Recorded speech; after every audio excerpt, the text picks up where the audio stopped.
Eu vou pegar a pergunta da Denise. Por que Jesus teve que sofrer? Não tinha como ser de outro jeito? Denise e meus queridos irmãos e irmãs, eu acho que vocês entenderam que o primeiro movimento de esvaziamento de Jesus começou lá na criação, antes mesmo dele encarnar. Aliás, não precisa ir longe. Alguns momentos na Bíblia, Jesus apareceu até como anjo, o anjo do Senhor. Lembra lá quando... Jesus não é um anjo, vamos deixar bem claro. Jesus é o criador dos anjos, mas houve momentos em que ele apareceu como anjo. Pode dar um termo técnico para vocês? Isso é chamado de cristofania. É quando é a aparição de Cristo no Antigo Testamento. Eu vou dar exemplos para você. Quando Abraão foi matar Isaque, a Bíblia fala que o anjo do Senhor segurou ali, falou: Abraão, não mates o menino, porque agora eu sei que você não me negou o seu filho. Quem está falando isso para Abraão? O anjo do Senhor. Mas olha que o anjo fala como Deus. Você não negou a mim o seu filho. Outro exemplo. Quando Jacó lutou com um anjo, ou um homem, até de madrugada, a Bíblia fala que ele lutou com Deus. Por isso que o nome dele muda, porque você lutou com Deus e prevaleceu. Então era Deus aparecendo em forma humana ou angelical ali. Um outro exemplo, 2 exemplos mais para você. Quando o anjo do Senhor aparece na sarça ardente, o livro de Êxodo fala que o anjo do Senhor, depois você lê na sua Bíblia, apareceu a Moisés e fala assim: Moisés, tira as sandálias, porque esse lugar é sagrado. Eu estou enviando você, eu, o anjo do Senhor, e Moisés pergunta: quem é o Senhor para que eu devo estar? Fala que eu sou o Deus de Abraão, de Isaque e de Jacó. E era o anjo do Senhor. Também, por último, quando ele aparece, o anjo do Senhor, para Josué, Josué se prostra adorando, e ele não repreende José. Olha que contraste. O anjo que revelou as coisas para João no Apocalipse, no final do Apocalipse, João se prostra diante desse anjo para adorá-lo e o anjo repreende João. O anjo fala: João, não se prostre diante de mim, porque eu sou conservo seu e dos seus irmãos. Nós não podemos adorar anjos. Mas o anjo do Senhor, esse sim, pode ser adorado. Então é porque ele não é um anjo, ele é apenas Deus numa forma angelical. Ficou claro para vocês? Agora, se fosse só isso, Jesus já teria feito um grande papel de humilhação, de esvaziamento, para tornar Deus conhecido de todo o universo. Mas Jesus teve que fazer algo mais. Qual foi esse algo mais que Jesus teve que fazer? Começou uma rebelião no céu. O diabo, que na época não era diabo, era apenas um anjo de luz, que a tradição cristã chama de Lúcifer, embora o nome Lúcifer não esteja na Bíblia, é bom deixar bem claro, o nome Lúcifer não está na Bíblia, ele é chamado apenas de estrela da manhã. 2 menções a ele aparecem no livro de Isaías e no livro de Ezequiel. Os dois falam desse ser que estava assentado no brilho das pedras, andando com Deus, sendo um ser divinizado como se fosse o próprio Deus, e ele é equiparado aqui ao rei de Tiro. Eu vou ler para você um desses textos aqui. Ezequiel capítulo 28, quando fala desse ser, verso 13 fala assim, verso 12. Assim diz o Senhor, você era o modelo da perfeição. Está falando do rei de Tiro, mas também daquele ser diabólico que estava usando o rei de Tiro para os seus planos infernais. E fala assim, você era o modelo da perfeição, cheio de sabedoria e perfeito em formosura. Você estava no Éden, jardim de Deus, e se cobria de todas as pedras preciosas, sárdio, topázio, diamante, berilo, ônix, jaspe, safira, carbúnculo, esmeralda. Essas pedras aqui parecem a roupa do sacerdote, do sumo sacerdote, lá do povo de Israel. Ou seja, esse ser, ele estava no céu, era o sinete da perfeição e quase como um sacerdote diante de Deus. E vai mais. Os seus engastes e ornamentos eram feitos de ouro e foram preparados no dia que você foi criado. Você era um querubim, um anjo protetor, um anjo cobridor. Sabe o que significa querubim? Cobrir. É a mesma palavra que vem de Kippur. Na tampa do propiciatório, no santuário, ficavam 2 anjos cobrindo a arca. A ideia que alguns teólogos entendem é que a função dos querubins era o seguinte: quando a glória de Deus se manifestava, eles abriam as suas asas para que a glória de Deus talvez não ofuscasse os outros anjos. Então eram anjos cobridores, porque a pergunta é, se eles eram cobridores, estavam cobrindo o que de quem? Então alguns teólogos, até da Reforma Protestante, entendem, Calvino era um deles, que esses querubins cobriam a glória de Deus para não ofuscar os demais. Olha que papel importante. Ele era o cobridor e fala o seguinte: eu o estabeleci, você permanecia no santo monte de Deus, na presença direta de Deus, e andava no meio das pedras brilhantes. Você era perfeito nos seus caminhos desde o dia em que foi criado, até que se achou iniquidade em você.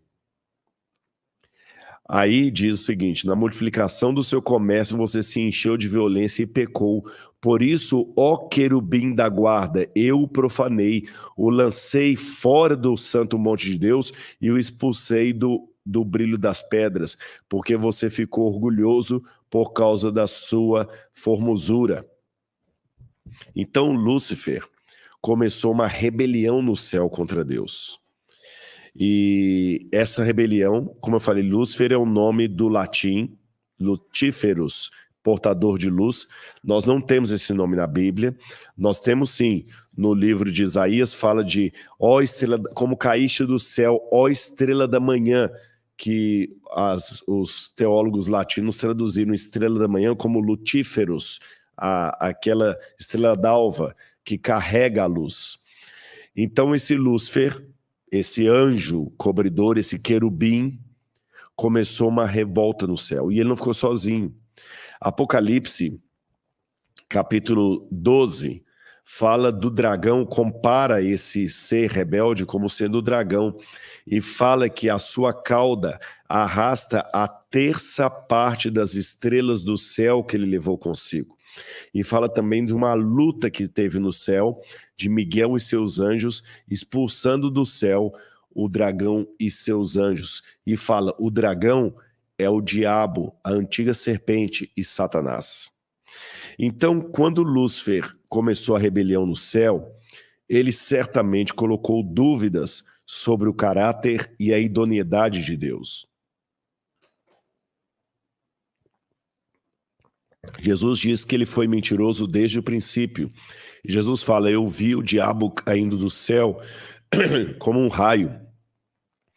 Só que você tem que entender o seguinte, a principal acusação que o diabo fazia era concernente ao caráter de Deus. No livro de Jó, quando ele aparece no céu e Deus pergunta, o que você está fazendo aqui? Satanás responde assim, de rodear a terra e passear por ela, quer dizer, todo mundo lá me aceita como seu Deus. Deus falou, não, você já viu meu servo Jó? Ele falou assim, mas Jó te serve porque o senhor compra Jó. Se o senhor não comprasse Jó, Jó também seria meu. Eu quero Jó para mim. E o Apocalipse fala que ele é o acusador de nossos irmãos de dia e de noite. Deus poderia ter matado Lúcifer logo no começo, mas talvez isso geraria dúvidas no universo. Deus poderia ter rasgado. Eu tive esses dias num podcast que alguém me perguntou, por que Deus não rasgou tudo e começou tudo de novo? Ele poderia ter feito isso, Denise. Mas ele não fez por quê? Pela mesma razão que aquelas que são mães não gostariam que o seu filho voltasse para a barriga de novo. Eu gosto muito de acompanhar na internet mães que têm filhos especiais, com síndrome de Down, com autismo, E a gente aprende tanto com a simplicidade deles. Mães que têm filhos com paralisia cerebral, a gente que não é pai daquela criança, talvez por uma frieza, pensa assim, nossa, que arrependimento ela teve, né? Porque agora aquela criança PC é a nomenclatura com paralisia cerebral, ela vai ficar para sempre usando fraldão e presa a uma cadeira de rodas. Enquanto a mãe de uma criança dita normal só tem que trocar a fralda dele enquanto é bebezinho e aprende a ir ao banheiro sozinho, a mãe de uma criança com paralisia cerebral vai ter que ficar trocando a fralda dele a vida toda. Enquanto a mãe de uma criança que não tem problemas troca a fralda da criança por 2, 3 anos, 4 anos, depois ela já aprende a ir sozinha no banheiro, a mãe de uma criança com paralisia cerebral vai trocar a fralda dele pelos 40 anos que ele viver. É verdade. Dá muito trabalho ser mãe de uma criança com síndrome de Down, com autismo ou com paralisia cerebral. Agora, pergunta para essas mães se elas queriam rasgar aquele filho e fazer outro. Não. Tenho certeza que a resposta vai ser não, eu quero esse aqui. O máximo que alguma mãe poderia pedir seria o seguinte: Senhor, se eu pudesse fazer o meu filho não ter essa síndrome, eu gostaria muito. Não para me aliviar do trabalho que ele me dá, mas para que ele tivesse uma vida melhor. Se eu pudesse pedir a Deus que tornasse o meu filho autista, não autista, eu faria essa oração, mas não por mim, por ele. Agora, se Deus falasse assim, não, eu rasgo esse filho e te dou outro. Não, pai, obrigado, eu fico com esse aqui mesmo. Porque o amor não permite a mãe cogitar outro filho, senão aquele que ela teve. Entendeu o que eu quero dizer? O amor de Deus não cogita ter outros filhos, senão esses que ele criou. Então não é uma questão de rasgar e fazer de novo. E nessa situação, o segundo passo, Deus não poderia destruir Lúcifer imediatamente, porque isso faria dele um mártir. Então Deus esperou Lúcifer dar mostras do seu verdadeiro caráter, de quem ele realmente era. E ao dar mostras do seu verdadeiro caráter, Deus estaria agora perante o universo limpo no sentido de ninguém mais teria dúvidas do caráter de Deus. Mas para isso demandaria tempo. E para não obrigar ninguém a seguir cegamente a Deus, Deus criou seus filhos como agentes morais. Ele poderia fazer todas as criaturas como um celular. O celular, ele é muito obediente. Lembra quando eu falei com vocês, eu quero achar aquela passagem que eu não anotei aqui, eu pedi a Laura trouxe aqui o celular, eu digitei no Google, ele me deu a resposta que eu queria. Se eu quiser acender a luzinha aqui, ó, ele acende. Pronto. Ele não tem querer. Eu quero agora apagar a luz. Ele apaga. Ele não tem querer. O celular faz exatamente o que eu mando. Mas o celular não me ama. Não dá para beijar. A foto da minha esposa tá aqui, ó. Me faz lembrar dela. Mas não dá para beijar essa foto. Não dá para fazer filho com essa foto. Não dá para ser amado por essa foto. Mesmo que o celular seja mais obediente do que um filho. Por isso, Deus, ao contrário de fazer robôs, criou seres morais. E aí Deus já assumiu um dilema. Se ele criou seres livres para escolher de um jeito ou de outro, Deus poderia ser rejeitado. E para que a escolha de Deus ou a rejeição de Deus não fosse algo meramente mecânico, Deus colocou uma prova para Adão e Eva. De todas as árvores do jardim vocês podem comer, menos da árvore do conhecimento do bem e do mal. Porque no dia que vocês comerem dessa árvore, vocês vão conhecer algo que hoje vocês não fazem a mínima ideia do que é: morte, sofrimento, dor. Os judeus dizem que a árvore do conhecimento do bem e do mal era a figueira. Eu não sei se a gente pode... A Bíblia não fala qual era a árvore do conhecimento do bem e do mal. Os judeus dizem que era a figueira porque logo depois de pecar, Adão e Eva se vestiram de folhas de figueira. Por isso que eles pensaram que era figueira. Mas não sabemos qual era essa árvore. Mas sabemos que ela era um símbolo de fidelidade a Deus. E a serpente enganou Eva e Eva comeu do fruto proibido. O que iria acontecer? Eles agora iriam morrer. E Adão também comeu. Aí, Denise, Deus não poderia resolver aquilo de uma maneira mais fácil, sem ter que mandar o filho dele morrer na cruz do Calvário? Eu vou responder à pergunta da Denise com uma historinha. Dizem que uma vez num reino... Aliás, eu já contei essa história em outra situação, mas eu vou pedir licença para usá-la novamente, porque até Jesus repetiu algumas de suas parábolas. Dizem que num reino, um rei colocou regras para o bem-estar de todas as pessoas. Por exemplo, ele dizia: se alguém roubar, terá os olhos arrancados. Isso funcionava porque no esquema de ação e consequência, ninguém queria roubar, ninguém queria ter os olhos arrancados. Então, naquela cidade ali, era tudo seguro. As pessoas dormiam com a porta aberta. A delegacia estava criando teia de aranha. Ninguém roubava. Você podia deixar uma bicicleta lá de fora, qualquer coisa, ninguém pegava nada. Até que um dia, os soldados trouxeram para o rei um jovem que foi apanhado em flagrante roubo. Ele estava roubando uma casa, assaltando uma casa. Falaram: majestade, nós temos um rapaz que cometeu um delito e a tua lei diz que quem fosse apanhado roubando teria os 2 olhos arrancados. Só que nós temos um problema, majestade. Aqui acabou a bateria, tá? Só para saber. Quem roubou foi o príncipe, o teu filho. E aí? Denise que fez a pergunta: o que você faria se fosse o rei naquela situação? A lei dizia que quem roubasse teria os 2 olhos arrancados. E o filho do rei roubou. O que você faria, Denise? O que vocês fariam? Você tem alternativas aqui e qualquer uma delas complica a sua vida de rei. Em primeiro lugar, quem é pai e mãe e está me assistindo não teria coragem de arrancar os olhos do seu filho.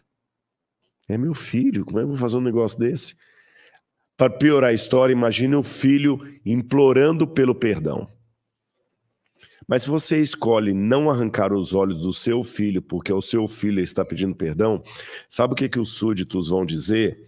Ah, esse rei aí, ele é um rei partidário, ele não é um rei justo. Se fosse o filho da lavadeira, se fosse o filho da faxineira, ele mandava aplicar a lei. Mas como é o filhinho do rei, aí a lei foi mudada. Então o rei não podia mudar a lei dele para beneficiar nem mesmo o seu filho. Aliás, diga-se de passagem, palavra de rei não volta atrás. Porém, por outro lado, se o rei resolvesse cumprir com a sua obrigação monárquica e arrancasse os olhos daquele jovem, novamente ele cairia em desgraça perante o povo, porque eles diriam: que rei perverso, ele não teve misericórdia nem do filho, quanto mais de nós. Então, qual foi a solução que o rei teve? A solução foi a seguinte. Preste atenção, aqui eu mudei de câmera. São 2 olhos que a lei quer, são 2 olhos que a lei terá. Eu não posso arrancar os olhos do meu filho que está implorando por misericórdia, mas eu não posso mudar a lei que demanda 2 olhos pelo crime ocorrido. Soldados, venham aqui. Meu filho, você vai ser poupado. Arranquem os meus olhos e paguem a dívida da lei. Foi exatamente isso, Denise, que Deus teve que fazer. São João 3,16. Porque Deus amou ao mundo de tal maneira que deu seu Filho unigênito, para que todo aquele que nele crê não pereça, mas tenha a vida eterna. O único meio, Denise, de eu ser salvo e você ser salvo e todas as pessoas, milhares que estão conosco, sermos salvos, é através do sangue derramado na cruz do Calvário. Então, respondendo de maneira muito assim direta à sua pergunta, não haveria outro meio de salvar a humanidade senão através da morte. Hebreus, quando fala justamente do sacrifício de Cristo, o autor de Hebreus, que alguns pensam que seria Paulo, coloca isso de maneira ainda muito clara. Ele disse que o modo como Cristo morreu, que fez dele sacerdote para todos sempre, isso aqui me chama bastante atenção, porque Hebreus fala o seguinte, olha, portanto, Hebreus capítulo 7, versículo 11, se a perfeição fosse possível por meio do sacerdócio levítico, pois foi com base nele que o povo recebeu a lei, que necessidade haveria de que se levantasse outro sacerdote segundo a ordem de Melquisedeque? Aí fala que esse sacerdote foi levantado, e esse sacerdote seria quem? Cristo Jesus, e fala que ele comparece perante Deus, levando o seu próprio sangue para morrer, para interceder por nós. Hebreus 9, versículo 15. Por isso mesmo, ele, Cristo, é o mediador da nova aliança, a fim de que os que foram chamados recebam a promessa. Eu vou ler até o verso anterior, o verso 14. Muito mais o sangue de Cristo, que pelo Espírito eterno a si mesmo se ofereceu sem mácula a Deus. Cristo que se ofereceu sem mácula, e diz que o sacrifício dele foi um sacrifício para todo o sempre. Ele experimentou a morte por todos os homens. Você percebeu? Então, como é que nós somos salvos? Paulo deixa bem claro a receita. Nós somos salvos pela graça mediante a fé. Isso não vem de vós, para que ninguém, nem de obras, para que ninguém se glorie. E qual que é o papel da lei em tudo isso? Você pode perguntar, então, é a graça que me salva? Sim, a graça que salva você. A dívida foi paga de Adão e Eva e de toda a humanidade? A dívida foi paga. E por quê? E se eu quisesse pagar essa dívida? Não teria como. Você não teria meios. Pegue a pessoa mais santa que passou nessa terra. Pegue alguém do caráter de Jó. Pegue alguém do caráter de Enoque, que foi arrebatado até Deus. Pegue alguém da fé do apóstolo Paulo, o Daniel. Aliás, eu vou até melhorar a conta. Pegue todas as fés e todas as santidades de todos os homens e mulheres da Bíblia, juntos, não dá nem um centavo da dívida que nós tínhamos contra Deus. A dívida que Adão e Eva acabaram adquirindo ao comerem do fruto proibido é uma dívida inafiançável. É por isso que quando nós vamos a Mateus capítulo 18, Mateus 18 conta uma parábola do credor incompassivo. Do credor incompassivo, não, perdão, do rei que tinha 2 servos e um foi chegar até ele com uma dívida e outro contra dívida. Eu vou ler essa parábola para vocês. Mateus capítulo 18 diz assim, verso 23. Por isso o reino dos céus é semelhante a um rei que resolveu ajustar contas com os seus servos. E passando a fazê-lo, trouxeram-lhe um que lhe devia 10.000 talentos. 10.000 talentos. Sabe o que significa isso? Eu vou explicar para você. Muita gente faz cálculos com base no dinheiro moderno para saber quanto que equivaleriam 10.000 talentos hoje, mas a conta sempre é complicada, porque você tem inflação, tem um monte de coisa, variáveis. Então eu vou dar uma informação que vai ajudar você a entender.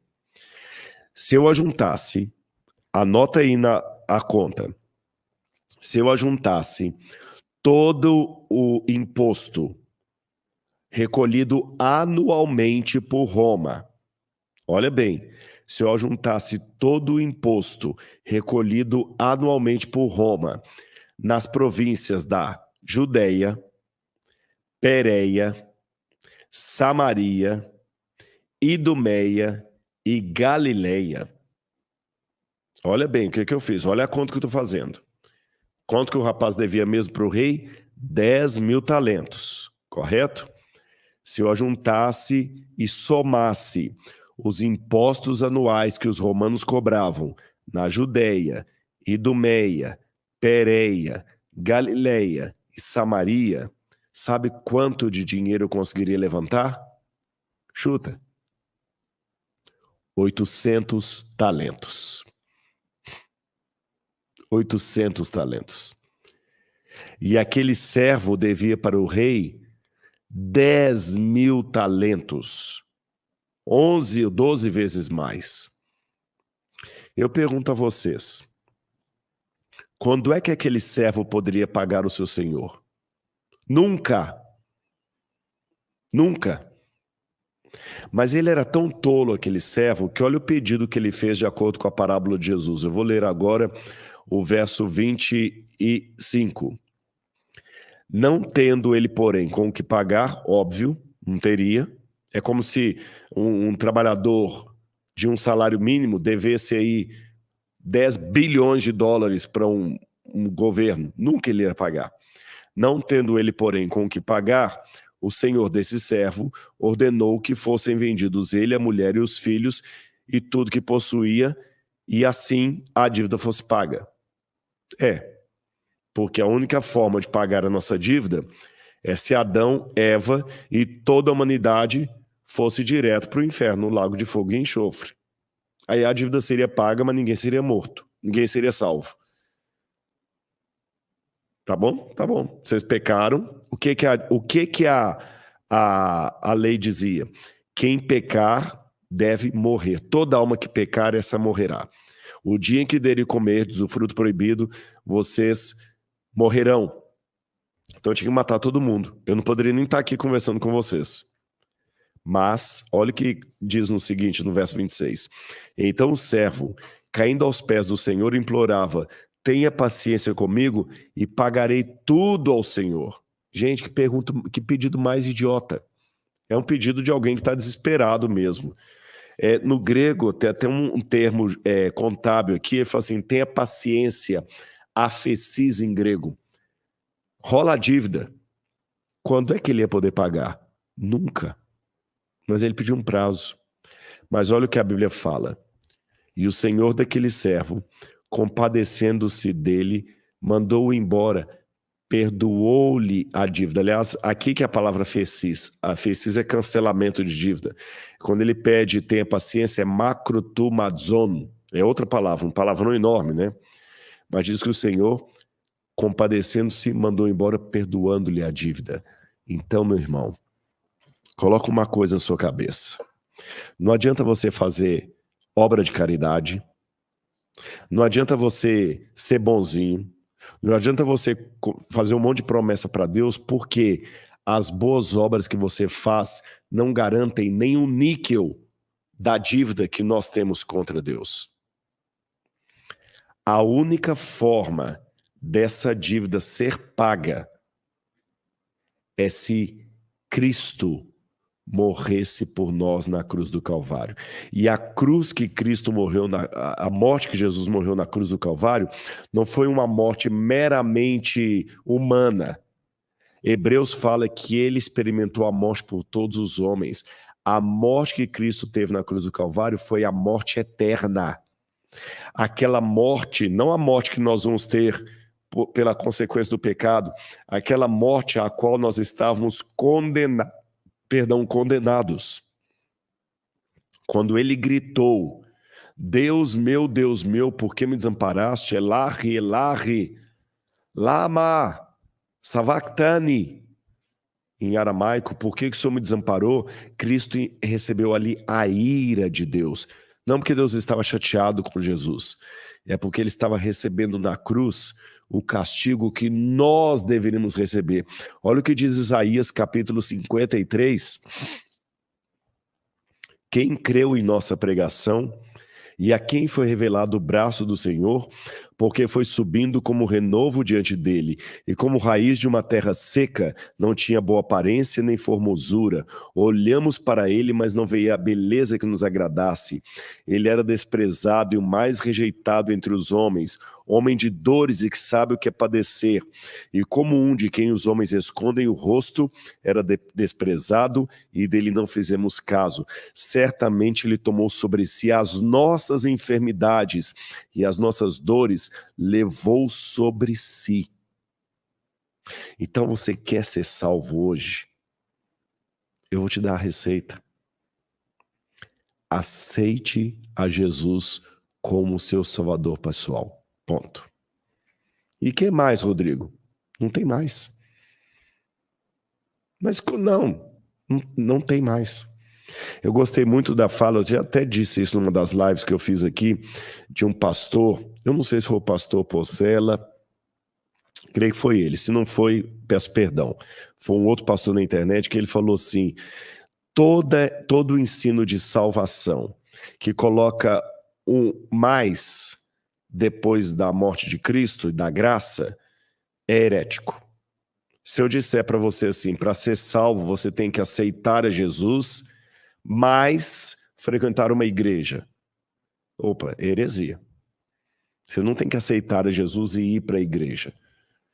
Ah, então eu tenho que aceitar Jesus e guardar os 10 mandamentos. Não. Para ser salvo eu tenho que aceitar Jesus e fazer as pazes com minha mãe. Não. Para ser salvo você tem que aceitar Jesus, ponto. Mas Rodrigo, e os meus pecados, os meus defeitos? Vamos devagar. Você tem que aceitar a Jesus. É de graça. Por isso que no Antigo Testamento, a palavrinha que define isso é a palavra Haná, e no Novo Testamento é a palavra Haris, que a tradução de ambas é graça. É gratuito. Não custa nada. Eu pergunto, se custasse alguma coisa, eu teria problemas, porque, por exemplo, o ladrão na cruz, ele não fez nenhuma caridade depois de arrependido, ele só pediu, Senhor, lembra-te de mim quando vieres no teu reino. Já foi salvo naquele momento ali. Quanto tempo Deus precisa para salvar você depois que você entregar a sua vida a Ele? Uma fração de segundos. Aceite a Jesus como seu salvador pessoal. Isso é chamado por Paulo na Bíblia de justificação pela fé. E essa justificação a gente recebe pela graça. Então, o que a justificação me faz? Lutero também teve um dilema muito grande, porque ele não entendia como é que funcionava essa história, porque o Lutero passou a vida dele toda treinado por uma teologia que vinha da Idade Média, que dizia que para ser aceito por Deus, eu tenho que começar me tornando bom. Então Lutero fazia de tudo para ser aceito por Deus. Lutero jejuava 3 vezes por semana, ele se autoflagelava como forma de penitência, ajoelhava em seixos, pedras. Várias noites, por penitência, ele jogava o único cobertor que os monges agostinianos o davam ali no seu mosteiro. Houve noites que ele quase morreu congelado. E Lutero falava assim, minha cabeça inchou, eu não conseguia mais fechar o olho. Mas quanto mais obras Lutero fazia, mais distante Deus parecia. Lutero dizia que Deus parecia um severo juiz sentado no trono, disposto a me fulminar a qualquer momento, e num brado assim de angústia e desabafo, Lutero dizia o seguinte: eu tenho medo de Deus, quanto mais caridade eu faço, quanto mais obras boas eu faço, mais longe ele está de mim. Quando aconselhado a amar a Deus, Lutero dizia: amá-lo, eu odeio, eu prefiro a voz de um demônio do que ouvir a voz de Deus. A voz do demônio dá menos medo. Até um dia que Lutero estava fazendo uma pesquisa no livro de Salmos, e ele encontrou essa passagem aqui do Salmo 71, que diz assim, olha, vou ler para você, Salmo 71 e 2. Em ti, Senhor, me refugio. É um salmo de Davi. Não seja eu jamais envergonhado, livra-me por tua justiça. Aí Lutero deu um nó na cabeça dele, porque Lutero entendia que a justiça era um instrumento com o qual Deus pune os pecadores. Sabe aquela frase, a justiça de Deus tarda, mas não falha? Mas o salmista fala, livra-me por tua justiça.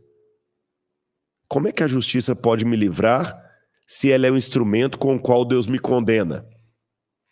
Aí Lutero encontrou uma outra passagem, porque a Bíblia tem que ser estudada assim, como eu estou estudando com vocês. A Bíblia não é para ficar pegando verso isolado aqui, não. É fazer uma cadeia bíblica. Aqui, Paulo, no livro de Romanos, capítulo 1, versículo 16, Paulo diz assim, pois não me envergonho do evangelho, porque é o poder de Deus para a salvação de todo aquele que crê. Primeiro do judeu, depois do grego. Porque a justiça de Deus se revela no evangelho de fé em fé, como está escrito, o justo viverá pela fé. Então Lutero entendia que a justiça não era algo que Deus cobrava de nós. A justiça era algo que Deus me concedia. Como assim, você deve estar perguntando? Simples. Quando o Rodrigo Silva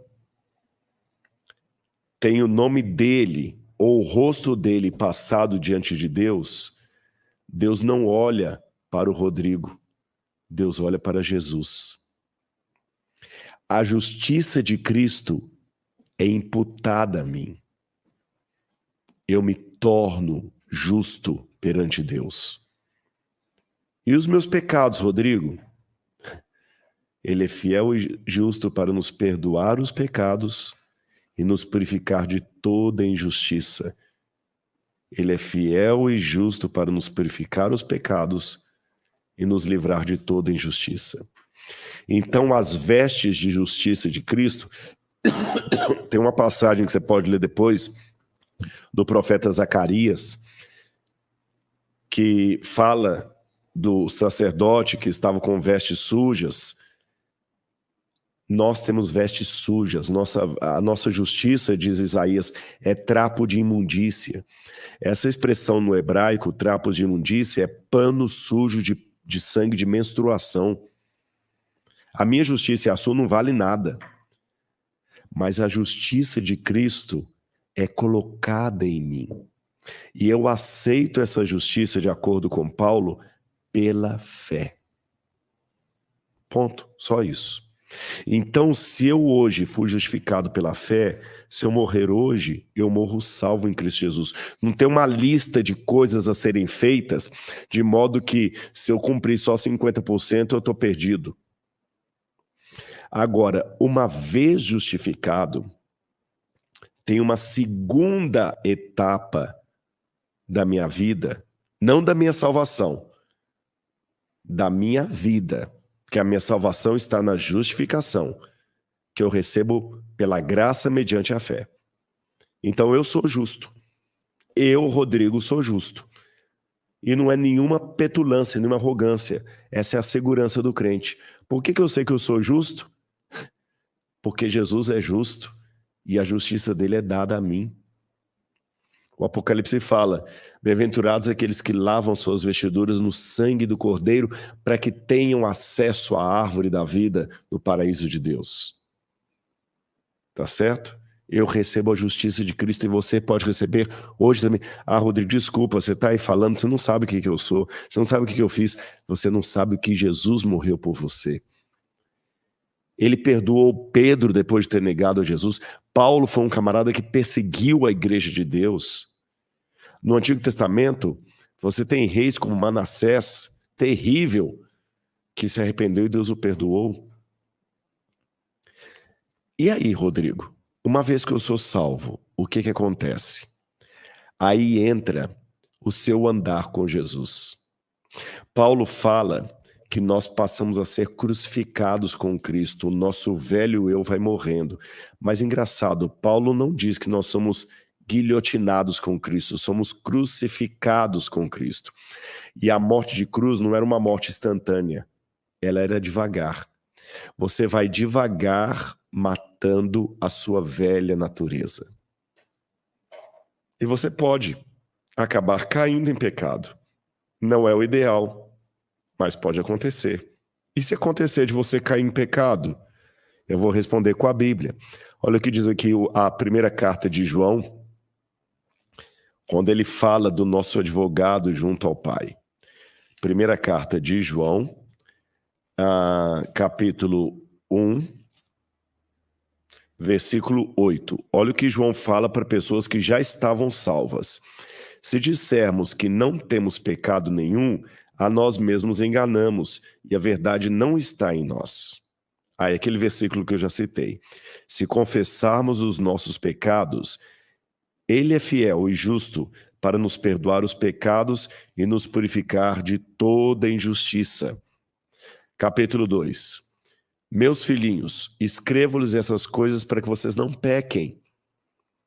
Mas se alguém pecar, temos advogado junto ao Pai, Jesus Cristo, o justo. Ele é a propiciação pelos nossos pecados, e não somente pelos nossos, mas também pelos do mundo inteiro. Aqui não é um código 007 que você pode sair pecando à torta e direita. Eu gosto de uma fala do amigo Leandro Quadros, que ele fala que existe uma diferença entre o pecador e o pecadeiro. O pecador é aquele que peca porque a natureza humana me leva a pecar, eu falho, eu cometo erros, eu posso pecar contra vocês. O pecadeiro é aquele que fica brincando com a salvação, está brincando com fogo. E aí, Paulo fala sobre o pecado que, embora nós pequemos, está aqui em Romanos, ele fala, então, vamos continuar pecando para que seja mais abundante a graça de Deus? Pelo contrário, como viveremos ao pecado nós que para ele morremos? Então a ideia não é você ficar brincando de pecado todos os dias, mas você pode cair. Lembra a ilustração que eu dei no início sobre a minha fidelidade em relação à Laura e minha fidelidade em relação ao casamento? Para quem não estava no início da live, eu fiz essa comparação. Se eu não adultero porque eu sou casado, esse é um argumento meio fraco. Porque estar casado é apenas um estado civil. Um estado civil. Agora, se eu não adultero porque eu amo a Laura, a força é outra. Percebeu a questão?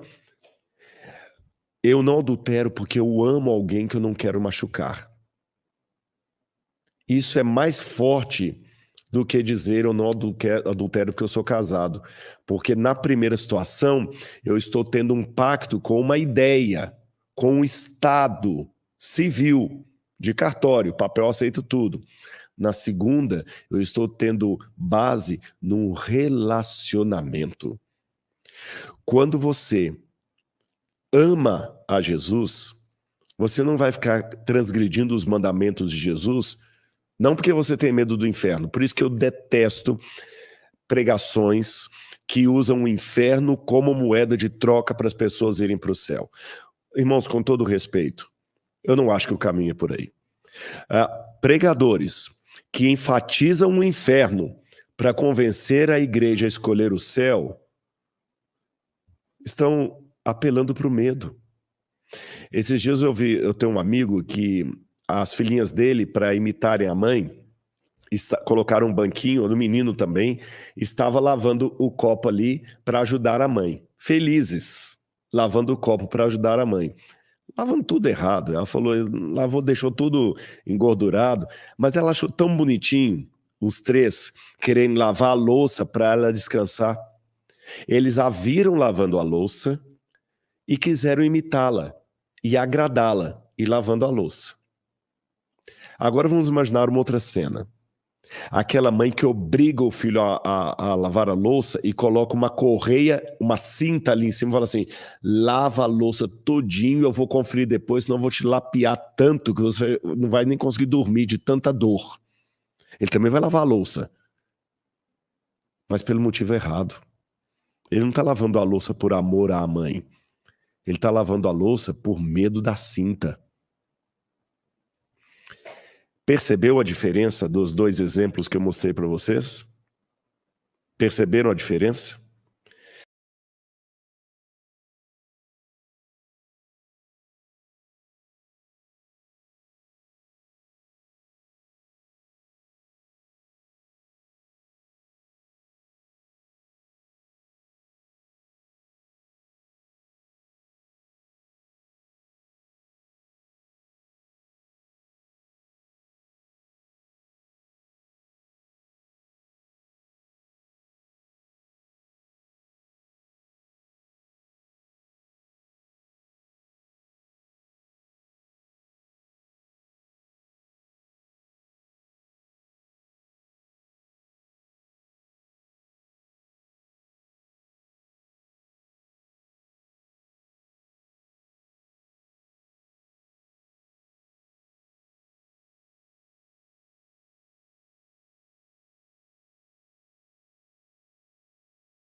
guardar as cerimônias do Antigo Testamento apontavam para o Cristo que vai vir.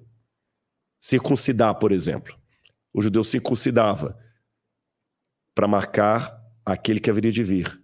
Eu me batizo para marcar aquele que veio e voltará. A aliança do outro era a circuncisão, a minha é o batismo. Mas a circuncisão não salvava. O batismo também não. Então, há esse período que você vai caminhar com Jesus, guardando os mandamentos dele, que não são penosos, é a Bíblia que diz isso, é chamado tecnicamente de santificação. Então anota as palavras que nós estamos usando aí. Eu falei de graça, que é o favor imerecido de Deus, imerecido que nós não merecemos, graça. Eu falei de justificação, que a justiça que compete a Cristo é entregue para nós, porque Cristo nos representa como o homem perfeito. Lembra que Paulo fala, porque assim como por um homem veio o pecado e o pecado a morte, assim por um homem veio a salvação. Então já aprendi o que é graça, já aprendi o que é justificação e fé. Agora na caminhada com Cristo você aprendeu o que é santificação. O famoso pregador da Assembleia de Deus, Jim Swaggart, ele falava assim: qualquer ensino sobre salvação que não transforme a sua vida, esse não é o ensino bíblico. Lembra a parábola do bom samaritano? O samaritano salvou o homem caído à beira da estrada, mas o levou para a hospedaria, não deixou na beira da estrada. Deus não salva você do mundo para deixar você no mundo. Então, para você entender o seguinte, a justificação é Cristo tirando você da lama. A santificação é Cristo tirando a lama de você. Imagine que alguém caiu numa areia movediça, no meio da lama, ele está afundando, ele vai morrer. Aí alguém vai lá e joga uma corda para ele e o puxa. Ele foi salvo ou não? Claro que foi. Ele foi tirado da lama. Mas a lama não foi toda tirada dele. Ele ainda está todo sujo. Aí agora começa o processo de lavagem. Ele foi salvo porque ele foi tirado da lama. Mas ele não está completamente limpo porque a lama não foi tirada dele. Esse é o processo da santificação. Cristo te tira da lama, justificando você. E tira a lama de você, santificando você. E quanto tempo demora a santificação, Rodrigo? A vida toda. Você sempre estará aperfeiçoando a sua caminhada com Cristo. Paulo fala, prossigo para o alvo, para a perfeição, não que eu a tenha atingido. E João fala, filhinhos, não pequem. Por favor, não pequem. Por amor a Cristo, não pequem. Mas se vocês pecarem, vocês têm um advogado. Lembra, mais uma vez, a comparação que eu dei da Laura? A minha fidelidade com a Laura está baseada de maneira principal no amor que eu tenho por ela. Agora, com o marido, nós estamos completando quase 3 anos de casado, eu erro com ela, às vezes sem querer. Um dia esqueço de trazer alguma coisa que ela pediu e eu peço perdão. Agora eu tenho que cuidar que há pecados que trazem consequência maior. Isso é uma coisa importante dizer também. Há pessoas que pensam que não há pecadinho, pecadão. Já vi algumas pessoas falando, para Deus tudo é pecado, não existe diferença de pecado. Existe sim. Olha o que o evangelho, o que a carta de João fala de maneira bem clara aqui. Acho que é 1 João, capítulo 1, versículo 15. Eu vou ler para vocês aqui, olha. Deixa eu ver se essa passagem aqui que eu quero ler para vocês, que João fala o seguinte. Há pecados que são para a morte, e sobre esses, não digo que... 15, achei aqui o texto, olha. João, capítulo 15... Ah, não, perdão, eu estou em Pedro aqui, por isso que eu não estou achando. João, capítulo 5... Vou mostrar para vocês essa passagem de João aqui, olha. Capítulo 5, versículo 13 em diante. Estas coisas escrevi a vocês que creem no nome do Filho de Deus para que saibam que têm a vida eterna. E esta é a confiança que temos para com Ele. Se pedimos alguma coisa segundo a sua vontade, Ele nos ouve. E sabemos que Ele nos ouve. Quando lhe pedimos, estamos certos de que obteremos os pedidos de que lhe temos feitos. Se alguém vê o seu irmão cometendo pecado que não leva à morte, pedirá e Deus dará vida a esse irmão. Isto aos que cometerem pecados que não levam à morte. Há pecado que leva à morte. Então, cuidado. Uma coisa é eu cometer um deslize com a Laura, outra coisa é eu atentar contra a vida dela. Vocês entenderam? Há pecados que levam à morte, então não brinque com sua salvação. Já aprendemos que tem a justificação, a graça, a fé e a santificação. E alguém pode falar assim, Rodrigo, mas e se eu cometer erro demais? Quem ama não para pensar nisso. O amor, para mim, é a chave. Quando você não ama, você faz por obrigação.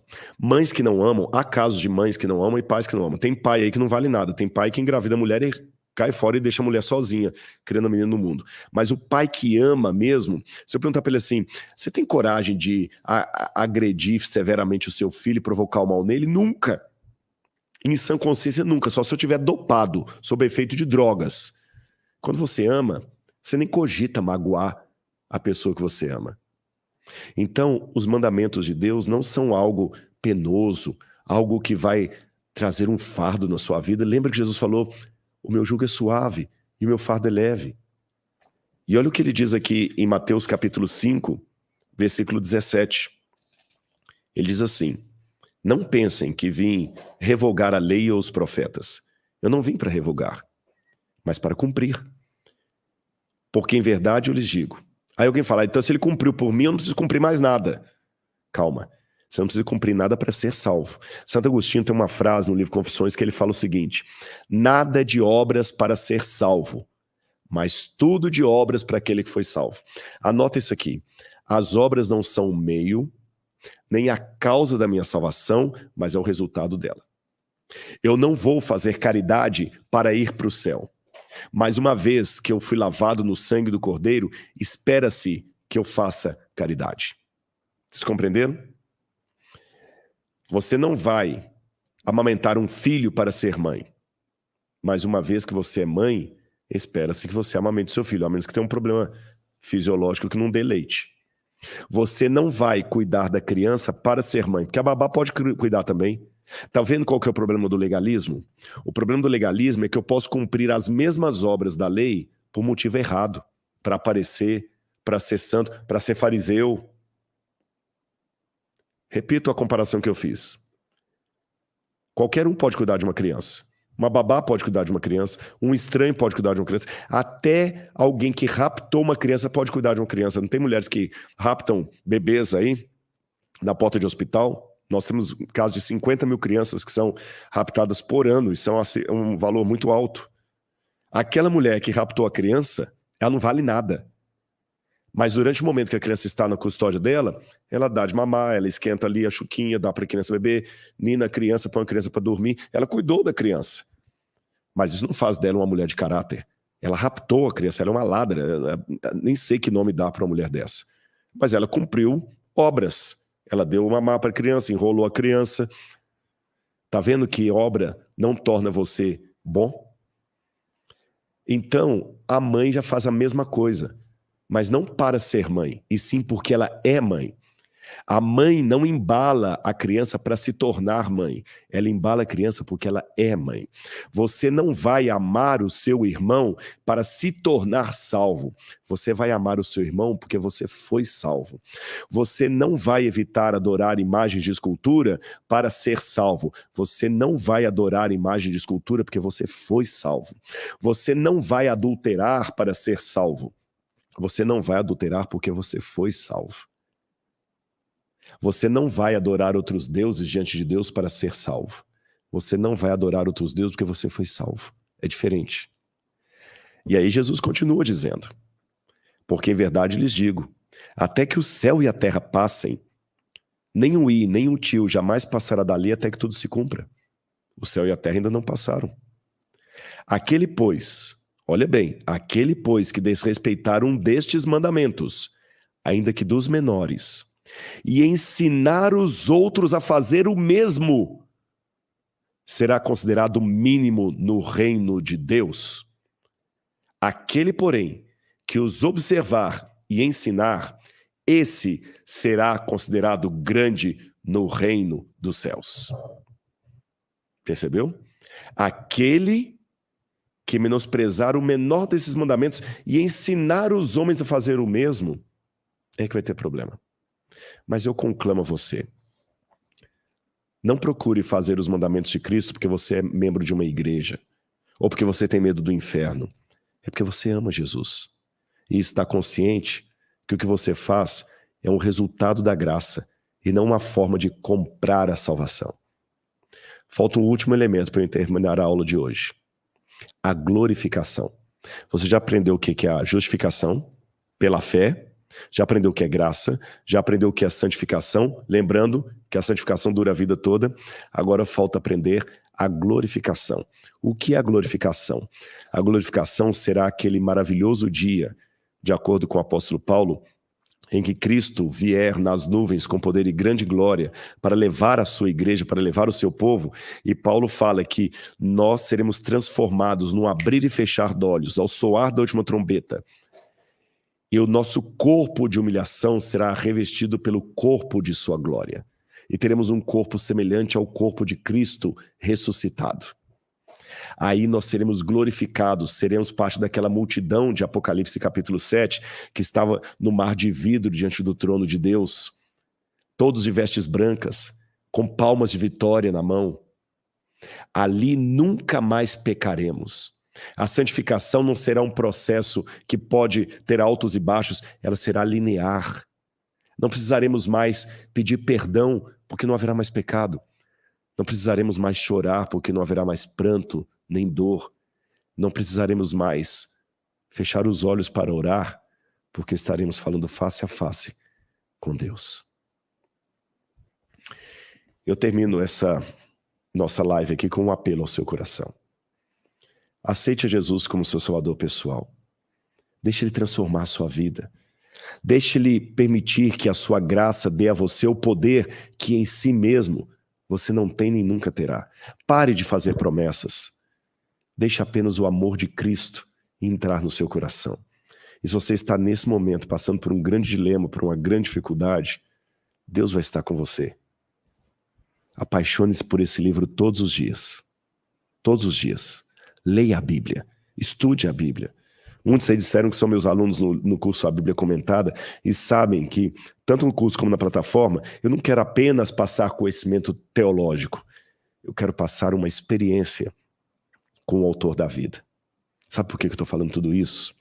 Não é porque eu aprendi na teologia, não. É porque Ele me salvou. Ele entrou na minha vida. Ele me deu a esperança que em mim mesmo não tinha. Ele me permitiu descer às águas do batismo e ressuscitar como nova criatura para o seu reino. O que eu estou fazendo é apenas partilhando com vocês aquilo que de Deus eu recebi. A graça. Somente a graça. E o perdão dos meus pecados. Que Deus abençoe sua vida. Aceite a Jesus agora como seu Salvador. Um grande abraço. Durma com Deus.